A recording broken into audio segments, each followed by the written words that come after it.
Hello friends. हमने अपनी पहली वीडियो में बोला था कि एक यंग कपल को एक घर लेना चाहिए जल्द से जल्द। पर ये कितना फीसिबल है, कितना वो कर सकते हैं, यही डिस्कस करने के लिए आज हम ये वीडियो बना रहे हैं। एक छोटा सा हम लोगों ने एक केस बनाया है जहाँ पे एक लड़का है जिसकी एज कुछ 32 साल के आसपास है। उसका सीटीसी जो है 12 लाख रुपए है। और एक लड़की है जिसकी एज कुछ 29 साल के आसपास है। उसका सीटीसी 9 लाख रुपए के आसपास है। अब ये दोनों मिलके एक घर खरीदना चाहते हैं, तो इनकी कंबाइंड इनकम जो है वो 21 लाख रुपए के आसपास हो गई। तो 21 लाख रुपए के इनकम के साथ में वो कैसे घर खरीद सकते हैं, let us understand from this case study. So पहला सवाल कि आपको घर कौन सा लेना है। तो घर आपको वो लेना है विच इज़ जिसके अंदर अंडर कंस्ट्रक्शन हो प्रॉपर्टी, एग्जीक्यूशन रिस्क कम से कम हो। एग्जीक्यूशन रिस्क से हमारा क्या मतलब है कि एक आपको अच्छे बिल्डर का, रेप्यूटेड बिल्डर का प्रोजेक्ट लेना है, सो दैट जब आप अंडर कंस्ट्रक्शन किसी प्रोजेक्ट के अंदर इन्वेस्ट करो तो आपको वो फ्लैट मिल जाए। मतलब ऐसा नहीं हो कि आपने किसी भी बिल्डर का ले लिया एंड आपका प्रोजेक्ट ही कंप्लीट नहीं हुआ। So to avoid that, it is always advisable that you go with a reputed builder. उसको समझने के लिए हम एक एग्जांपल लेते हैं छोटा सा, कि हमने एक अच्छा बिल्डर, टीयर 1 बिल्डर सिलेक्ट किया। उसका एक प्रोजेक्ट जो है अभी लॉन्च हुआ है, और उसका जो प्राइस है 10,000 रुपये स्क्वायर फीट के आसपास है। और क्योंकि कपल का रिक्वायरमेंट है 2 BHK का, तो 1200 स्क्वायर फीट का साइज है फ्लैट का। तो total price that works out with GST is about 1 crore 26 lakh rupees. अभी 1 करोड़ 26 लाख रुपए हमको आज नहीं देना, क्योंकि प्रोजेक्ट अभी बनना शुरू हुआ है। तो नेचुरली जब जैसे जैसे कंस्ट्रक्शन होगा वैसे वैसे आपको पैसा देना है। सो काफ़ी सारे अच्छे बिल्डर्स हैं जो कि कंस्ट्रक्शन लिंक पेमेंट भी लाते हैं। कई केसेस में 20-80 भी लाते हैं, मतलब 20% आपको देना है at the time of booking, 80% आपको देना है पोजेशन के टाइम पे।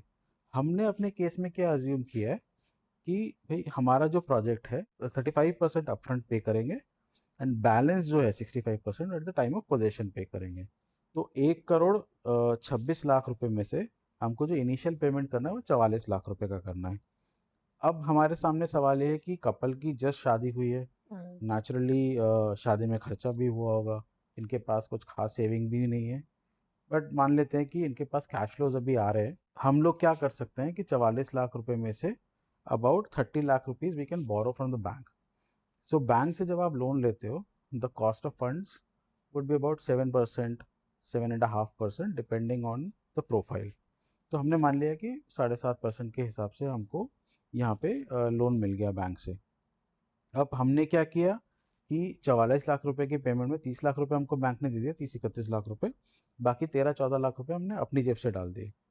अभी 13-14 लाख में भी there can be a debate कि यंग कपल के पास इतना पैसा नहीं हो सकता। ठीक है, you can probably choose to spend less in your marriage. क्योंकि हम लोग जब नॉर्थ इंडिया में मिडिल क्लास में जब शादियाँ होती हैं, जैसे वो अनार होता है दिवाली का, कि हम एक रात में सारा पैसा फूक देते हैं and then we do not know that what is the future of that marriage. तो वहाँ हम लोग कट डाउन कर सकते हैं probably, we can discuss with our parents also, कि वहाँ थोड़ा पैसा बचा के can we do hmm. This thing, buy a house. तो आपकी कुछ भी कुछ सेविंग हो सकती है। You can take it from your parents also, maybe in-laws also, they can, everybody can support the couple and they can have this 14 15 16 lakh rupees whatever is required। बाकी आपको बैंक से लोन मिल जाएगा and आप builder को अपना payment कर सकते हो। ये तो हमारा हो गया इनिशियल पेमेंट। अभी हमको जो पैसा देना है बिल्डर को, पोजेशन हमको मिलेगा 6 साल के बाद। जनरली कोई भी हाई राइज अच्छा प्रोजेक्ट है, बिल्डर 5 6 7 साल भी लेता है प्रोजेक्ट को कंप्लीट करने में। हमने मान लिया कि भाई आज 2026 में हम लोग, और आपका जो प्रोजेक्ट है वो 2031 में कंप्लीट होगा। It can be 32 also. But generally जो पेमेंट टर्म्स ऐसे रहते हैं कि आपने इनिशियली जो भी देना था वो दे दिया, आपको जो बाकी का पेमेंट है वो ओसी पे करना है। तो ओसी अगर डिले हो गई तो नेचुरली पेमेंट भी डिले हो जाएगा। बट हम मान लेते हैं कि 6 साल में, 5 6 साल में हमको पेमेंट करना है। तो इस पीरियड में क्योंकि आपने 30 लाख रुपए बोरो किए, आपको उसका इंटरेस्ट भी देना है। हम्म। तो इंटरेस्ट जो है लोन के ऊपर, that works out to be about 2,25,000 रुपये के आसपास आपका साल का इंटरेस्ट आएगा। ₹2,23,000 to be precise, and monthly it works out to be about 18-19,000 rupees. So a couple with a combined CTC of 21 lakh rupees, उसमें आपके खर्चे निकाल के 20-22-25,000 रुपये निकालना is not a very difficult thing. So you can start servicing the interest also to the bank. फिर हम चले गए थोड़ा आगे 2031 में, वहाँ पे हमारा पोजेशन भी आ गया. तो पोजेशन के टाइम पे बाकी पेमेंट करना है, तो हमको जो बिल्डर ने डिमांड की वो करीब 81-82 लाख रुपए की.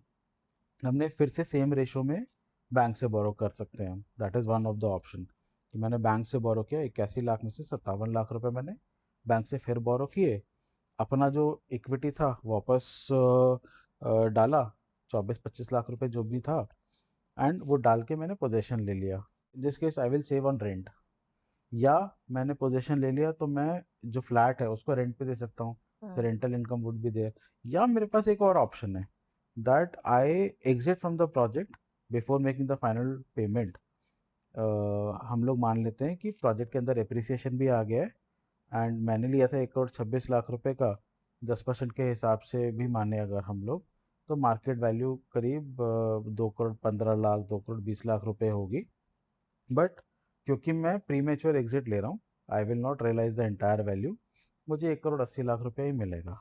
सो in that case also I have paid let's say over the life of this construction, मैंने 23-24 लाख रुपए दिया, मेरी जेब से गया कुछ 23-24 लाख रुपए, 14 लाख रुपए जो मैंने इनिशियली दिया था, और 2.25 लाख रुपए का जो इंटरेस्ट मैं हर साल देता रहा. तो ये सब मिला के मैंने अपनी जेब से 23 लाख रुपए दिया. और जब मैं ये सेटल कर लेता हूँ, जब मैं एग्जिट ले लेता हूँ, I will and up making about 64 lakh rupees. तो 23 लाख रुपए के अगर मैं ऊपर 64 लाख रुपए बना रहा हूँ 5 साल के अंदर, I will have a very good IRR in this case also. So अब मेरे पास ये हुआ कि भाई मैंने अगर पोजीशन नहीं भी लिया तो भी कपल के पास एक अच्छा कॉर्पस जमा हो गया है. तो this can also be a good strategy basically to support the couple's finances. So ये एक छोटा सा केस था जो हम लोगों ने प्रिपेयर किया अपने व्यूअर्स के लिए. अब क्योंकि हर इन्वेस्टमेंट में कुछ ना कुछ रिस्क होता है, हर अच्छी चीज़ जो सुनाई देती है ज़रूरी नहीं कि वो सच भी हो आगे जाके. यहाँ भी कुछ रिस्क है. पहला रिस्क जो हमने बात की ऑलरेडी कि भाई आपको अच्छे बिल्डर के साथ जाना है, यू नेवर नो कब प्रोजेक्ट उग जाए. Tier 2 बिल्डर, Tier 3 बिल्डर के साथ आपको जाना ही नहीं है, आपको अच्छा Tier 1 बिल्डर सेलेक्ट करना है. दूसरा ये है कि भाई आपका इंटरेस्ट जो है अभी हम मान के चल रहे हैं 7-7.25% है, हो सकता है कल को बढ़ जाए 8-8.5% भी हो जाए.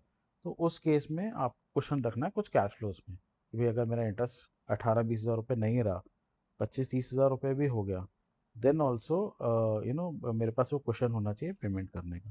तो ये कुछ रिस्क भी हैं इस स्ट्रैटेजी के अंदर, but this is something which is very commonly followed by the investors, because investors have realise one thing कि आप मान लीजिए आपका जो कॉस्ट ऑफ फंड्स है 7% है, आप अगर 10% के हिसाब से आपको अप्रिसिएशन मिल रहा है, considering the fact the project is in construction stage, और थोड़ा सा उसमें आपको एक्स्ट्रा रिटर्न मिलता है because of the inherent risk in this entire scheme of things, तो वो जो भी डिफरेंशियल है 3-4-5% वो फ्लैट ओनर को मिलता है. So in this case he ends up making a good return, and there is an option इधर to have the position, start staying in it, या आप उसको रेंट पे चढ़ा दो, नहीं तो फिर आप एग्जिट कर जाओ. तो आप लोगों को ये केस कैसा लगा प्लीज़ कमेंट करके बताइए. एंड किसी को अगर आप में से लगता है कि इसमें कुछ डाउट है, कुछ क्वेश्चंस हैं, you can always write to us in the comments and we'll try to respond to you. Thank you so much for your time, and please subscribe to the channel, like this video. Thank you so much.